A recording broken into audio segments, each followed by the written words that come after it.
வணக்கம். மாட்டுப்பொங்கல் எனக்கு தெரிஞ்சு உலகத்திலேயே நம்மோடு இருக்கின்ற ஒரு உயிருக்கு மரியாதை செய்வதும் நன்றி செலுத்துவதுமான குணத்தை உடையவர்களாக இருப்பவர்கள் நம் தமிழர்கள் தான் நம்ம நினைக்கிறோம். மேல்நாடுகள் அப்படி இல்லைன்னு நம்ம சொல்ல முடியாது. அவங்க வீட்டில் நாயோ பூனையோ மற்றதோ வளர்ப்பாங்க. ஆனால் கி ராஜநாராயணன் அவர்கள் எழுதுவது போல குடும்பத்தில் ஒரு நபர்னு ஒரு சிறுகதை எப்போவாவது நேரம் இருந்தால் படித்து பாருங்கள். ஒரு மாடு அந்த உயிருக்கு போராடுற போது அந்த கதை தொடங்கும். அப்போ அந்த மாடு அந்த வீட்டுக்கு எப்படி சீதன பொருளாக வந்ததுன்னு அந்த கதையை ஆரம்பிப்பாங்க. அடையப்பா அவ்வளோ அற்புதமாக இருக்கும். பசுமாடு எப்படிப்பட்டது? அது தெய்வீகத்தன்மையுடையதுன்னு சொல்கிறாங்க. இது எதுக்காக அந்த தெய்வீகத்தன்மைன்னு சொன்னால் அதை வணங்குறதுக்காக இல்லைங்க, பாதுகாக்கிறதுக்காகத்தான் முக்கியமாக சொல்கிறது. எப்படி சொல்கிறாங்க?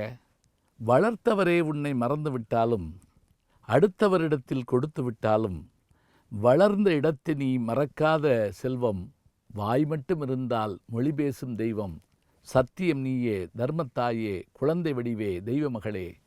மாட்டுக்கார வேலன் படத்தில் வரக்கூடிய இந்த பாட்டை எம்ஜிஆர் அவர்கள் முதல்ல பாட ஆரம்பித்தோடனே அந்த பொங்கல் அன்னைக்கு அந்த படம் ரிலீஸ் ஆகி அப்படி ஒரு வரவேற்பு. அது மாட்டுக்கார வேலன் பேரை பாருங்கள். அது ஜிக்ரி தோஸ்துன்னு ஹிந்தியில் வந்த படம் தான். ஆனால் தமிழுக்கு ஏற்றபடியாக எம்ஜிஆர் டபுள் ஆக்ட் நடித்து அதை பிரமாதப்படுத்தினார். இப்போ பசுமாட்டுக்கு இத்தனை இருக்குது. அது ஐவகையான பொருள்களை நமக்கு தருது. அது என்னன்னு கேட்டிங்கன்னா, பால், தயிர், மோர், வெண்ணெய், நெய், 5 பயன்படு பொருளை நமக்கு தருது. அதுதான் நம்ம பயன்படுத்துகிறோம். பதிலுக்கு நம்ம என்ன கொடுக்குறோம்? அதுதான் ஆச்சரியமாக இருக்கும். நெல்லை அறுவடை பண்ணுறோம், நெல்லை எடுத்துக்கிறோம், வைக்கோலை கொடுக்குறோம் மாட்டுக்கு. நெல்லை குத்துறோம், அரிசி ஆக்குறோம், அரிசி எடுத்துக்கிறோம், தவிடு உமியை மாட்டு கொடுத்துட்றோம். அந்த அரிசியை கழுவுறோம், அரிசியை எடுத்துக்கிறோம், கழுவுன தண்ணியை மாட்டு கொடுக்குறோம். அரிசியை வேக வைக்கிறோம், சாதமாக மாறுது, வடிக்கிறோம், வடித்த தண்ணியை மாட்டு கொடுத்துட்றோம், சாதத்தை நம்ம எடுத்துக்கிறோம். விருந்து நடக்கிறப்ப இலையில் எல்லா வகையான உணவு வச்சு அந்த மோர் ஊற்றி, பால் ஊற்றி, நெய் ஊற்றி சாப்பிட்டுட்டு அந்த இலையை மாட்டுக்கு போடுறோம். இப்போ பாருங்கள், பயன்படுற பொருளெல்லாம் நம்ம எடுத்துக்கிட்டோம். அரிசி, சாதம், மற்ற பொருள்கள் எல்லாவற்றையும் நம்ம எடுத்துக்கிட்டோம். 5 கழிவுப் பொருள்களை கொடுக்குறோம். என்னென்ன? வைக்கோல் கொடுக்குறோம், தவிடு கொடுக்குறோம், கழுநீர் கொடுக்குறோம், வடிநீர் கொடுக்குறோம், எச்சியலை கொடுக்குறோம். நம்ம சாப்பிட்ட பொருள் எல்லாம் அதுக்கு கழிவுப் பொருள் கொடுக்குறோம். அதுக்கு பதிலாக அது பால், தயிர், மோர், வெண்ணெய், நெய்ன்னு 5 பொருளை கொடுக்குது. இது பசுமாட்டுடைய குணம். காளமாடு யார் தெரியுங்களா? வீட்டில் மூத்த அண்ணங்க காளமாடு. ஏன் தெரியுமா? அப்பாவோடவே கூடவே இருக்கும், உழுகிற போது கூடவே இருக்கும், வண்டி இழுக்கிறப்ப கூட இருக்கும். வண்டி மாடாக உழைக்கிறேன், மேடு வெள்ளம் பார்க்காம இருக்கிறேன் அப்படின்னு நம்ம சொல்கிறோம் இல்லையா? அந்த மாடு அத்தகைய தன்மையுடையது. இதை மதிக்கக்கூடிய திருநாள் இந்த மாட்டுப் பொங்கல். அது மட்டும் இல்லைங்க, தமிழருடைய காதலும் வீரமும் போற்றப்படக்கூடிய 2 குணங்கள். வீரமான குணத்தை சொல்கிறது தான் இந்த மாட்டுப் பொங்கல். ஜல்லிக்கட்டுக்கு இந்த ஆண்டு நம்முடைய அரசாங்கம் அனுமதி கொடுத்துருக்குது. அதுக்கு நம்மளுடைய வாழ்த்துக்களை சொல்கிறோம்.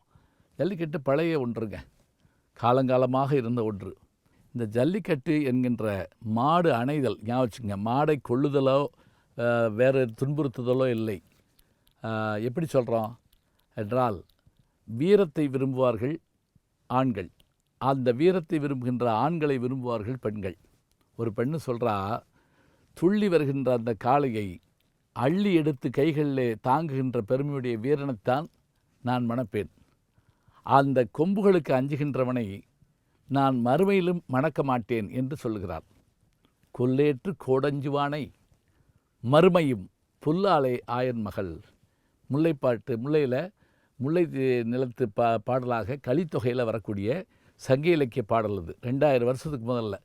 அப்படி அந்த காலத்தில் இருந்த ஒரு வீர விளையாட்டு ஜல்லிக்கட்டு. ஆடவர்களுக்கு பெருமையை தருவது.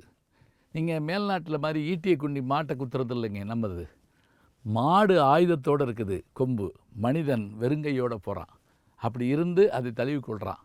இன்னொன்று, அந்த விரும்பாண்டி படம் எடுக்கிறப்ப நானும் என்னுடைய இனி நண்பர் பத்மஸ்ரீ கமலஹாசன் அவர்களும் எல்லா இடங்களுக்கும் போய் பார்த்தங்க. அந்த மாடை அப்படி அவங்க வளர்க்குறாங்க.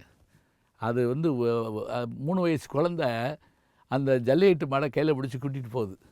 சில சமயம் பார்த்திங்கன்னா அந்த மாடு மேலேயே படுத்து தூங்குது, அது ஒன்றும் செய்ய மாட்டேங்குது. பெண்களோடு அந்த மாடு பழகுது. ஆனால் போர் முனைன்னு வந்துட்டால் பாஞ்சு சீறி எழுது. அப்படிப்பட்ட வீர விளையாட்டு, அப்படிப்பட்ட வீரனை மணக்கின்ற பெருமை அந்த பெண்ணுக்கு உண்டு.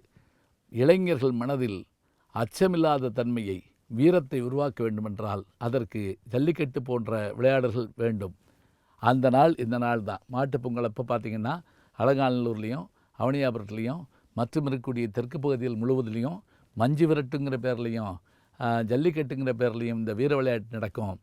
ஆக பசுவை வணங்குவோம், காளையை நண்பனாக ஏற்றுக்கொள்வோம், காளையை அடக்கி அதையும் நம்மோடு பாதுகாப்போம். இத்தகைய பெருமையோடு அதற்கு நன்றி செலுத்துகிற திருநாள் தான் இந்த மாட்டுப் பொங்கல். பொங்கலோ பொங்கல், மாட்டுப் பொங்கல். அன்பிற்கினிய யூடியூப் நேயர்களே, நீங்கள் என்னோடு இன்னும் நெருக்கமாக தொடர்ந்து வர வேண்டும் என்று சொன்னால் இன்ஸ்டாகிராம், ட்விட்டர் போன்ற பதிவுகள்லேயும் என்னை நீங்கள் தொடருங்க. பின்தொடர்ந்து வாருங்கள். நாம் எல்லோரும் முன்தொடர்ந்து செல்வோம்.